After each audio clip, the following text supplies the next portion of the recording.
আমন্ত্রণ জানাচ্ছি প্রিয় দর্শক মানচিত্রের নিয়মিত আয়োজন কথোপকথনে। দর্শক, ইরান তার সামরিক ডক্ট্রিন পরিবর্তন করে ফেলেছে। আজকে পরিষ্কার ঘোষণা দিয়েছে তারা ডিফেন্সিভ ডক্ট্রিন থেকে অফেন্সিভ ডক্ট্রিনে চলে গেছে। এদিকে মার্কিন প্রেসিডেন্ট ডোনাল্ড ট্রাম্প ইরানের এই অবস্থান বুঝতে পেরে তিনি এখন অনেকটা অসহায়ের মতো বলছেন যে ইরান এই মুহূর্তে চুক্তি করতে প্রস্তুত নয়। এই মুহূর্তে আমেরিকা এবং ইরানের ভেতরে যুদ্ধ নেই, কিন্তু ইরানের বিরুদ্ধে আমেরিকা নতুন করে অর্থনৈতিক যুদ্ধ শুরু করতে যাচ্ছে, সে খবর আমি আপনাদেরকে আগেই দিয়েছি। আজকে এ প্রসঙ্গে যে আলাপ সেটি হচ্ছে এই, শুধু চীন না, বিশ্বের আরো অনেক দেশই হয়তো আমেরিকার এই নিষেধাজ্ঞা মানবে না। জর্জিয়া, যারা ইউরোপীয় ইউনিয়নের সদস্য হওয়ার জন্য আবেদন করে রেখেছে, তারা ঘোষণা করেছে যে ইউরোপীয় ইউনিয়ন গতকাল শুক্রবার 21 আগস্ট ইরানের বিরুদ্ধে যে নিষেধাজ্ঞা আরোপ করেছে সেই নিষেধাজ্ঞায় যুক্ত হবে না। আর চীন সোজা সাপটা বলেছে আমেরিকার নিষেধাজ্ঞা তারা মানবে না, রাশিয়াও একই কথা। এদিকে সিরিয়াকে কেন্দ্র করে তুরস্ক এবং ইসরায়েলের ভেতরে উত্তেজনা বাড়ছে এবং জল্পনা ছড়িয়ে পড়েছে এরদোগান ইসরায়েলের বিরুদ্ধে যুদ্ধ শুরু করবেন কিনা। এদিকে যখন হরমুজ প্রণালীতে জাহাজ চলাচল এক ধরনের অচল অবস্থার ভেতরে রয়েছে, তখন কিন্তু তেলের দাম বেড়েই চলেছে। সর্বশেষ আজকের খবরও হচ্ছে আন্তর্জাতিক বাজারে তেলের দাম বেড়েছে। তেলের দাম বাড়লে ডোনাল্ড ট্রাম্প তিনি বিশ্ববাসীকে কি বোঝাবেন, তার নিজের দেশের লোকজনকে তিনি কি বলবেন। সবচেয়ে বড় কথা হচ্ছে তিনি যে ইরানের বিরুদ্ধে নিষেধাজ্ঞা আরোপ করতে যাচ্ছেন, কঠোর নিষেধাজ্ঞা, সেই কঠোর নিষেধাজ্ঞার ফলাফল আমেরিকার জন্য কি হবে সেটাও তো ভাববার বিষয়। সুপ্রিয় দর্শক, এই বিষয়গুলো নিয়েই আজকের ভিডিওতে আলোচনা করব। আশা করি ভালো লাগবে। বিশেষ করে ইরানের সামরিক ডক্ট্রিন কি হচ্ছে এ বিষয় নিয়ে অল্প স্বল্প কথার ভেতর দিয়ে বিস্তারিত জানানোর চেষ্টা করব। আশা করি আপনারা শেষ পর্যন্ত সঙ্গে থাকবেন। আর ভিডিও ভালো লাগলে লাইক, কমেন্ট, শেয়ার করবেন এবং চ্যানেলটি সাবস্ক্রাইব করে সাথেই থাকবেন। দর্শক, চলুন আমরা বিস্তারিত আলোচনা করি। ইসলামী প্রজাতন্ত্র ইরানের সামরিক বাহিনীর মুখপাত্র ব্রিগেডিয়ার জেনারেল মোহাম্মদ আকরাম ইনিয়া, তিনি সেই যুদ্ধের সময় থেকেই ইরানের সামরিক বাহিনীর মুখপাত্রের ভূমিকা পালন করে আসছেন। তিনি ঘোষণা দিয়েছেন আজকে যে এতদিন ইরান সামরিক ক্ষেত্রে ডিফেন্সিভ ডক্ট্রিন অনুসরণ করত, অর্থাৎ আত্মরক্ষামূলক।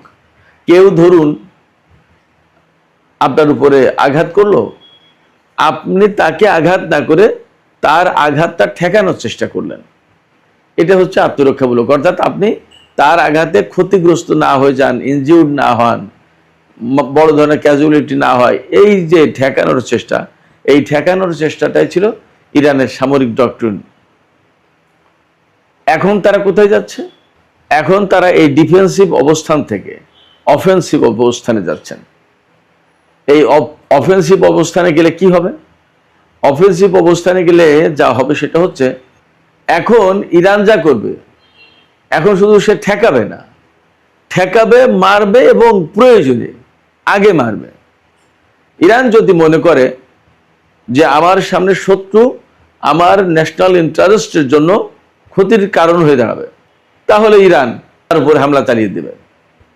তার মানে হচ্ছে যে ধরুন এই যে ব্লকেড অবস্থা রয়েছে হরমুজ প্রণালীতে, ইরান যেটা বলে আসছে বেশ কিছুদিন ধরে, এই ব্লকেড অবস্থা থাকলো, ইরানের জাহাজ বের হতে দিচ্ছে না আমেরিকা, কারণ গেলেই তো গোলাগুলি হবে, জাহাজের নাবিকরা তারা তো বেসামরিক লোকজন, জাহাজ ক্ষতিগ্রস্ত হবে, ডুবে যাবে, জাহাজের ইঞ্জিন নষ্ট হয়ে যাবে, জাহাজের মালামাল নষ্ট হয়ে যাবে, যার কারণে ইরানও অ্যাভয়েড করছে আপাতত।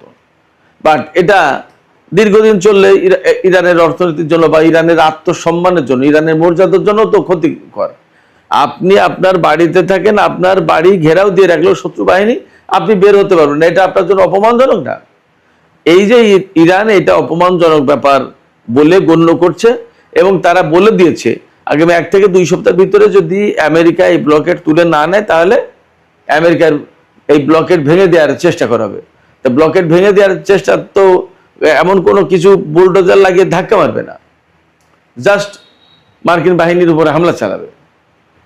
এতদিন কিন্তু ইরান এইরকম কাজ করেনি যে আগে ভাগে হামলা, এখন সেই আগে ভাগে হামলার দিকে যাচ্ছে, অর্থাৎ প্রিএমপ্টিভ স্ট্রাইক, আগে ভাগে হামলা করবে ইরান প্রয়োজন হলে, সব সময় না, যদি মনে করে যে এই শত্রু বাহিনীর এই অবস্থানটা আমাদের জন্য ক্ষতিকর, তাহলে ইরান সেখানে হামলা করবে।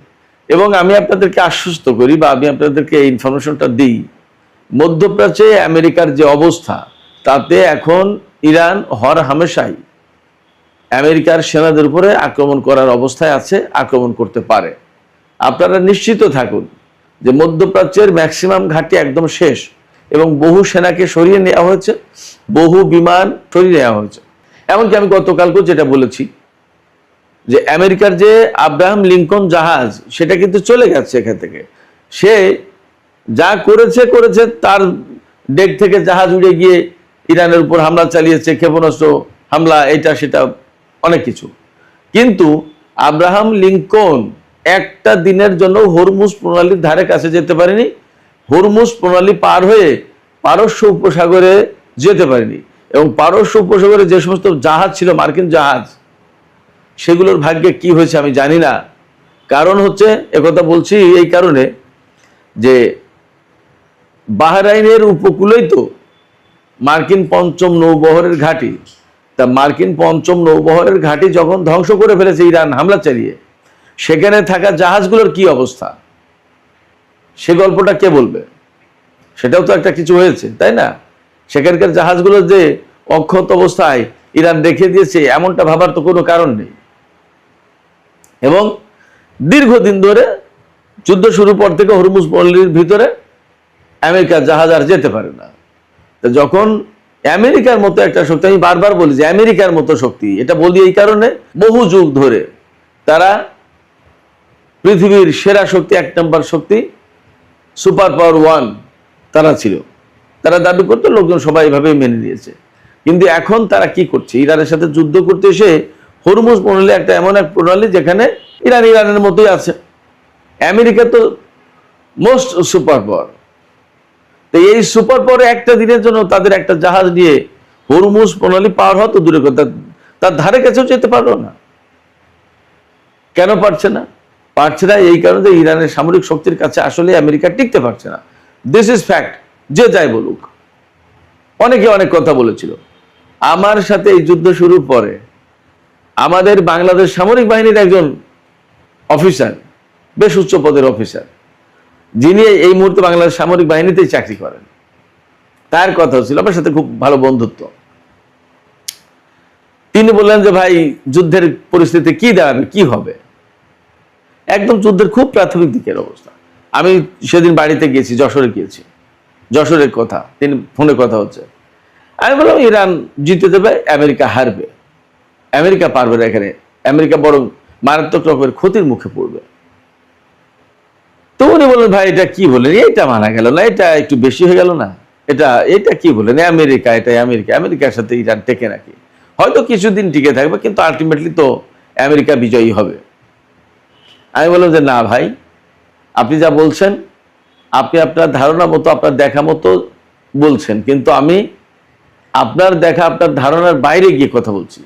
কারণ আপনি আমেরিকা সম্পর্কে ধারণা রাখেন, ইরান সম্পর্কে ধারণা রাখেন না।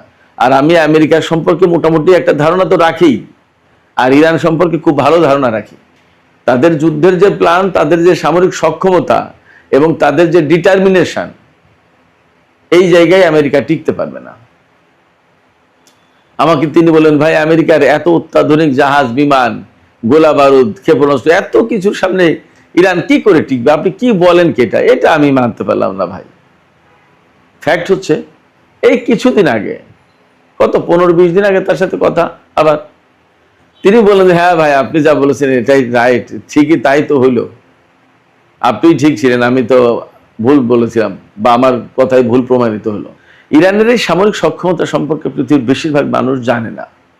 আমেরিকা, ইসরায়েল এরা তো অন্ধকারে, কারণ তারা যেহেতু 1 নম্বর শত্রু ইরানের, সেই কারণে ইরান তাদের থেকে যতদূর সম্ভব তার সামরিক সক্ষমতা গোপন রাখার চেষ্টা করে।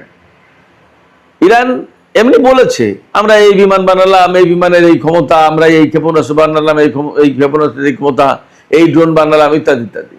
কিন্তু তার টোটাল ইনফরমেশন এবং বেসিক ইনফরমেশন এগুলো তো দেয়নি কাউকে, এটা জানে না। বাট আমি রেডিও তেহরানে কাজ করার সুবাদে, দীর্ঘদিন ইরানে থাকার সুবাদে খবর করতাম, তো এই প্রতিদিনের খবরগুলো আমার মাথায় স্মৃতি হিসেবে থেকে যেত।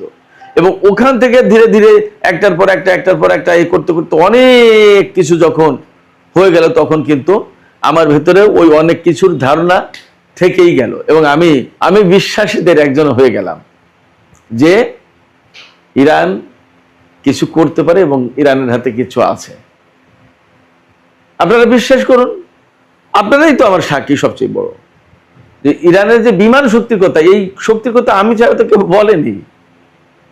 এবং এই বিশ্বাসটা আসলে রাখা কঠিন ব্যাপার, কারণ আমেরিকা ইসরায়েলের সামরিক প্রযুক্তি, তাদের যে সামরিক সক্ষমতা এবং তাদের যে অর্থনৈতিক যে প্রযুক্তিগত ডেভেলপমেন্ট, এই অর্থনৈতিক এবং প্রযুক্তিগত ডেভেলপমেন্টের কারণে তাদের আধা সমস্ত সব ডেভেলপমেন্ট হয়ে গেছে। সেই জায়গায় ইরানের মতো একটা না খেয়ে থাকা দেশ, তাদের ভাষায় যে নিষেধাজ্ঞার কবলে পড়ে থাকা দেশ, এই নিষেধাজ্ঞার কবলে পড়ে থাকা দেশ কি করবে সে আমেরিকা ইসরায়েলের বিরুদ্ধে? বিশ্ববাসীর মনে বেশিরভাগই এই ধারণা ছিল।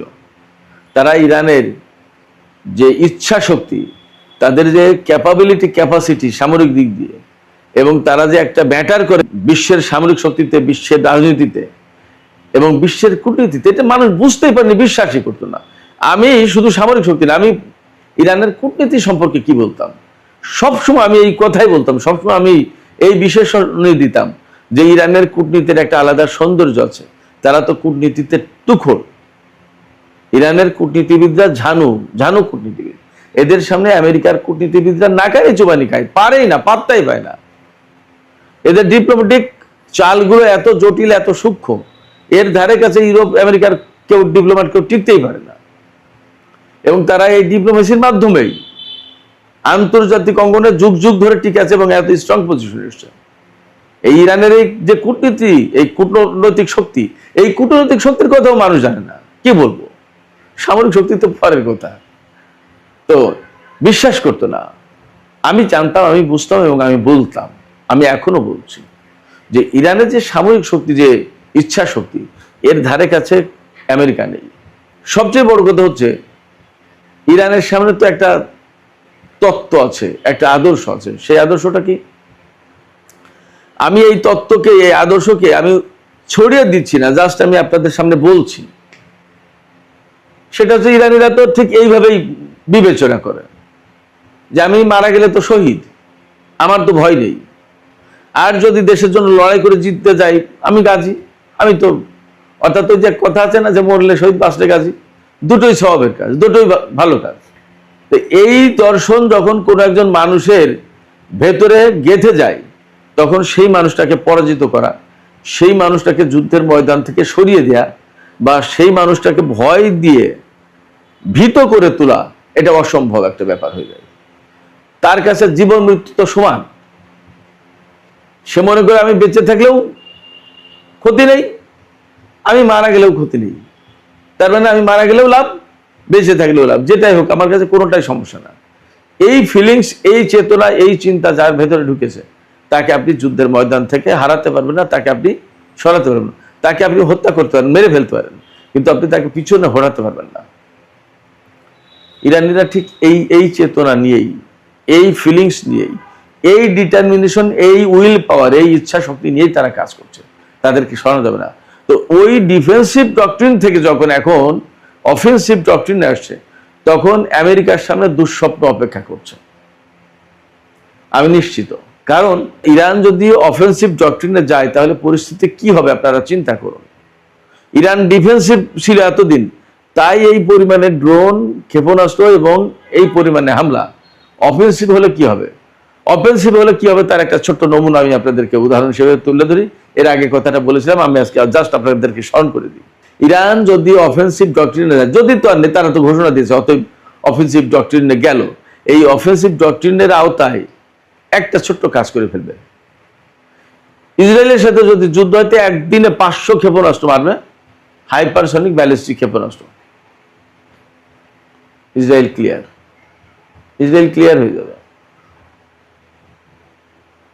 আমেরিকা যে ব্লকের সৃষ্টি করে রেখেছে, সারা বিশ্ব দেখছে যে এটা একটা অন্যায় অন্যায্য কাজ। যে কথা বলে যুদ্ধ শুরু করেছে সেখান থেকে আস্তে আস্তে সরতে আমেরিকা কোথায়? হরমুজ প্রণালীকে কেন্দ্র করে এখন যুদ্ধ করছে। হরমুজ প্রণালী তো ইরান এবং ওমানের, এটা তো আটকে রাখার অধিকার আমেরিকার নেই। এটা অন্যায় কাজ, সারা বিশ্বের মানুষ জানে। হয়তো কেউ বলছে, কেউ বলছে না, কেউ চুপ আছে। বাট আজ না হোক কাল, কাল না হোক পরশু, একসময় বলবেই।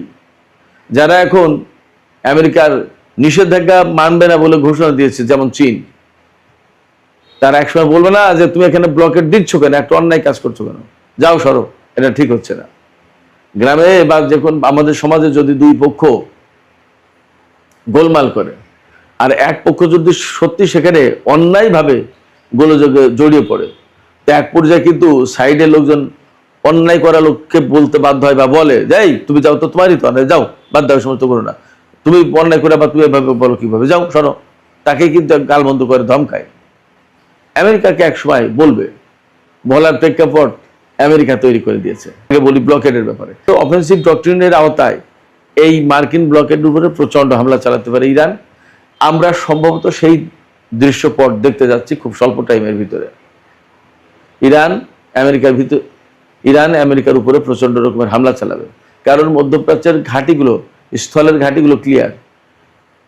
মার্কিন পঞ্চম নৌবহরের ঘাঁটি, তাদের সমুদ্র বন্দর বাহরাইনে, সেটা ক্লিয়ার। এখন হরমুজ প্রণালী ক্লিয়ার করতে পারলে অল ক্লিয়ার। এবং সিচুয়েশন যদি এইরকম হয়, গত রাতের ভিডিওতে তো বলেছিলাম যে ক্যালিফোর্নিয়াতে ইরান হামলা চালাতে পারে, ইরানের FBI বলছে, গোয়েন্দা সংস্থা, আমার কথা না, তাদের কথা। ব্যাপারটা যদি তাই হয় তাহলে কি দাঁড়াবে? আমেরিকা ইরানের উপর হামলা চালিয়ে তার নিজের ভূখণ্ড নিরাপদ রেখেছে। ইরান কিন্তু আমেরিকার ভূখণ্ড হয়তো নিরাপদ রাখতে দেবে না। ইরানের, আপনারা টার্গেটটা বুঝতে পেরেছেন, খেয়াল করেছেন? ইরান কিন্তু সেই পয়েন্টে হাত দেয় যেখানে বিশ্বের কেউ কোনোদিন হাত দেয়নি। আপনারা ভাবুন, ইরান কিন্তু বিমান হামলা না চালালেও পারত। কুয়েতে বা কাতারে মার্কিন বাহিনীর উপর যে বিমান হামলা চালিয়েছে অসম্ভব রিস্ক নিয়ে, এটা না করলেও পারত, কিন্তু করেছে। তার অনেকগুলো কারণের ভিতরে একটা বড় কারণ হচ্ছে এই যে ইরান দেখিয়ে দিয়েছে আমেরিকাকে যে তুমি কোথাও সেফ না, তুমি যা যা করবে আমি তাই করব, এবং তোমার সামরিক বাহিনী বিমান হামলার মুখে পড়তে পারে, এটা তোমাকে আমি ধারণা দিয়ে দিলাম। এখন সামনে এই সময় আসছে, ইরান বিশ্ববাসীকে এই মেসেজ দেবে যে আমেরিকা ইরানের ক্ষেপণাস্ত্র থেকে, ইরানের হামলা থেকে আমেরিকার ভূখণ্ড নিরাপদ না, আমেরিকা তার নিজের ভূখণ্ডকে নিরাপদ রাখতে পারবে না। আমার ভূখণ্ড যখন আক্রান্ত হয়েছে তখন আমেরিকার ভূখণ্ড আক্রান্ত হবে এবং আই উইল অ্যাটাক, আমি হামলা চালাবো। ইরান সম্ভবত বিশ্ববাসীকে এই মেসেজ দিতে যাচ্ছে বা দেবে এই অফেন্সিভ ডক্ট্রিনের আওতায়। এই যে মধ্যপ্রাচ্যে এত নাজেহাল অবস্থা হয়েছে, এই যে নাজেহাল অবস্থাকে যদি আমরা একটা কফিন বলি, তাহলে সেই কফিনে শেষ পেরে ঠুকেছে এই মক্কা চুক্তি। আমি আবারও বলছি, মক্কা চুক্তি যদি অ্যাকচুয়ালি ইরান বিরোধী না হয় একটা পর্যায়ে গিয়ে, তাহলে এই মক্কা চুক্তি আমেরিকা এবং ইসরায়েলের জন্য মহা বিপদের কারণ হয়ে দাঁড়াবে। ডোনাল্ড ট্রাম্প ফট করে একটা কংগ্রাচুলেশন দিয়ে সে খুব খুশি এই মক্কা চুক্তিতে। মক্কা চুক্তিতে তার খুশি আর কি আছে? আরে মক্কা চুক্তির প্রথম ফর্মুলাই তো মার্কিন নিরাপত্তা ব্যবস্থা ব্যর্থ, অকার্যকর। মার্কিন সরকার বা মার্কিন বাহিনী আরব দেশগুলোকে নিরাপত্তা দিতে পারেনি, তাই পাকিস্তান এবং তুরস্কের কাছে নিরাপত্তা চাইল সৌদি আরব। কুয়েত পাকিস্তানের কাছে নিরাপত্তা চেয়েছে, আমেরিকা নিরাপত্তা দিতে পারেনি বলেই তো। অতএব এই জোট যখন বড় হবে এবং একটা সময় যদি এমনও হয় তারা ইরানকে জোটে নিয়ে নিয়েছে, তাহলে তো একদম মানে সোনায় সোহাগা। আর যদি ইরানকে জোটে না নেয় বা ইরান জোটে যদি যুক্ত নাও হয়, তাহলেও আঞ্চলিক যে পরিস্থিতি, এই পরিস্থিতিতে একসময় এই জোটই ইসরায়েলের বিরুদ্ধে দাঁড়াবে, এটা স্বাভাবিক। এখনই তো আলোচনা হচ্ছে এই জোট কি ইসরায়েলের বিরুদ্ধে দাঁড়াতে যাচ্ছে কিনা। সিরিয়ায় তুর্কি অবস্থানে ইসরায়েল হামলা চালিয়েছে, এটা কার্যত তুরস্কের উপরে হামলা। তুরস্ক নেটো জোটের সদস্য, নেটো জোটের সদস্য আক্রান্ত হলে আমেরিকা সহ সবাই আসতে বাধ্য। ইসরায়েল যদি তুরস্কের উপর হামলা চালায় বা তুরস্কের সাথে ইসরায়েলের যুদ্ধ হয়, তাহলে আমেরিকা কি করবে? নেটো জোট কি করবে? ইসরায়েলের বিরুদ্ধে তারা যুদ্ধ করতে আসতে পারবে না। যদি আসতে না পারে তাহলে তখন কি হবে? নেটো জোট ব্যর্থ, এই নেটো জোট ভেঙে যাবে, তখন তুরস্ক নেটো জোট থেকে বেরিয়ে আসবে। তখন নেটো জোট থেকে বেরিয়ে আসলে তুরস্ক যাবে কোথায়? সেই যাওয়ার জায়গা আগে কনফার্ম করলো, তার আলাদা একটা জোট আছে। এই জোটের সাথে একসাথে হয়ে ইসরায়েলের বিরুদ্ধে যুদ্ধ করতে বাধ্য হবে, যুদ্ধ করবে। এবং এই জোটের যা একটা ক্লজ আছে যে এক দেশ হামলার শিকার হলে বাকি সবাই হামলার শিকার বলে ধরে নেওয়া হবে। ব্যাপারটা যদি তাই হয় তাহলে কি দাঁড়াচ্ছে? মধ্যপ্রাচ্যে আমেরিকার কোনো জায়গা থাকবে না। আমি বহু আগেই বলেছি, বহু আগে, এই যুদ্ধ শুরু না আরো কয়েক বছর আগে বলেছি, আমেরিকার পা রাখার জায়গা থাকবে না মধ্যপ্রাচ্যে। ইরান, রাশিয়া এবং চীন যে বলয় গড়ে তুলছে, এই বলয় যদি স্ট্রংলি দাঁড়িয়ে যায়, আমেরিকার পা রাখার জায়গা থাকবে না। এবং দ্যাট ইজ হ্যাপেনিং নাও। সেগুলোই হচ্ছে এখন। তো এই যখন হচ্ছে তখন বাকিটাও হবে। আমেরিকা যখন এখানে পা রাখার জায়গা পাবে না, তখন ইসরায়েলের অস্তিত্ব কোথায় যাবে? প্রচন্ড ঝুঁকির মুখে পড়বে। কি করবে? যার কারণে ইসরায়েল এখন ছটফট করছে। একবার ওখানে কামড় দিচ্ছে, একবার ওখানে কামড় দিচ্ছে, একবার এর সাথে যুদ্ধ করছে, একবার ওর সাথে যুদ্ধ করছে। কিন্তু এটা শেষ কথা না, ধরা তাকে একসময় পড়তেই হবে। অনেক দৌড়াদৌড়ি করছে এখন, কিন্তু টেনে ঠিকই ক্লোজ করে একসময় তাকে খাঁচায় বন্দি করা হবে, যা পরিস্থিতি দেখতে পাচ্ছি। সুপ্রিয় দর্শক, এই আলোচনার শেষ পর্যায়ে এসে যে কথা বলবো সেটা হচ্ছে যে হরমুজ প্রণালী প্রচন্ড রকমের অচল। জাহাজ চলাচল ইদানিং একটু বেড়েছে, বাট সেটা কোনো মতেই ইরানের নিয়ন্ত্রণের বাইরে না। এবং সেটা যুদ্ধ পূর্ববর্তী, অর্থাৎ যুদ্ধের আগের যে অবস্থা ছিল তার থেকে এখন অনেক অনেক অনেক কম জাহাজ চলছে। এর ভিতরে ভালো খবর হচ্ছে ইরান ইরাককে তেলবাহী জাহাজ চালানোর অনুমতি দিয়েছে হরমুজ প্রণালী দিয়ে। এটা ইরাকের এবং ইরানের কৌশলগত স্বার্থের কারণে হয়েছে। এবং ইরাক ইরান এই মুহূর্তে ইতিহাসের সবচেয়ে সেরা বন্ধুত্বের জায়গা আছে। সাদ্দাম পরবর্তী ইরাক ইরান ভিন্ন সমীকরণ। আর হরমুজ প্রণালীতে এই অচল অবস্থার কারণে আপনার তেলের দাম বেড়েছে। আজকে 94.49, অর্থাৎ $94.49 আমি সর্বশেষ যখন খবর দেখলাম ব্রেন্ট ক্রুড অয়েল 1 ব্যারেল তেলের দাম। আর ওয়েস্ট টেক্সাস $87 উপরে চলে গেছে। তেলের দাম বাড়ছে। তেলের দাম বাড়া মানে ডোনাল্ড ট্রাম্পের তক্তে তাউসে বিরাট ধাক্কা খাওয়া। যখনই তক্তে তাউসে ধাক্কা খাবে তখন তার গদি নিয়ে টানাটানি। এদিকে মার্কিন আর্মি সচিব, যিনি আমেরিকার আর্মির সচিব, নৌ সচিব আছে, আর্মির সচিব আছে, তিনি পদত্যাগ করতে যাচ্ছেন যুদ্ধমন্ত্রীর সাথে টানাপোড়েন, দ্বন্দ্ব, গোলমালের কারণে। তার মানে এই যুদ্ধকে কেন্দ্র করে আমেরিকার সরকারের ভেতরে বাইরে কেউ শান্তিতে নেই, সবাই অশান্তিতে, ঝামেলায়। এর ভিতরে গতকাল ইউরোপীয় ইউনিয়ন ইরানের বিরুদ্ধে 3টা অভিযোগে নতুন করে নিষেধাজ্ঞা আরোপ করেছে।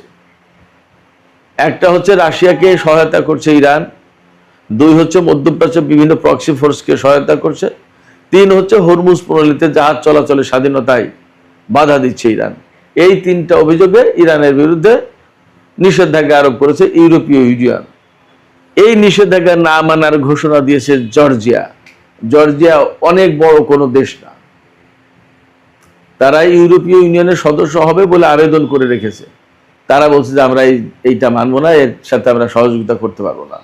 আর ইরানের বিরুদ্ধে যে ইকোনমিক ডোমসডে, মহা প্রলয়ঙ্কারী নিষেধাজ্ঞা দেবে, সেই নিষেধাজ্ঞায় কোনো রকমের সহযোগিতা করবে না চীন এবং রাশিয়া পরিষ্কার ঘোষণা দিয়েছে।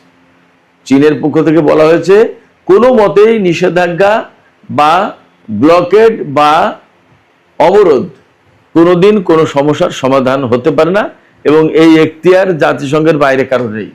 ইরানের উপর যে নিষেধাজ্ঞা আরোপ করছে আমেরিকা, এটা তো জাতিসংঘের আওতায় করছে না, সে তার মতো করে করছে, ইচ্ছা মতো। এটা পৃথিবীর কোনো দেশ মানতে বাধ্য না। যদি কেউ মানে মানলো, না মানলে না মানলো। ইরান পরিষ্কার করে বলেছে যে যে দেশ এটা মানবে ইরানের বিরুদ্ধে নিষেধাজ্ঞা আরোপ করবে আমেরিকার সাথে সহযোগিতা করে, তার জাহাজ হরমুজ প্রণালীতে চলতে দেওয়া হবে না। তার মানে দাঁড়াচ্ছে প্রত্যেকটা ক্ষেত্রে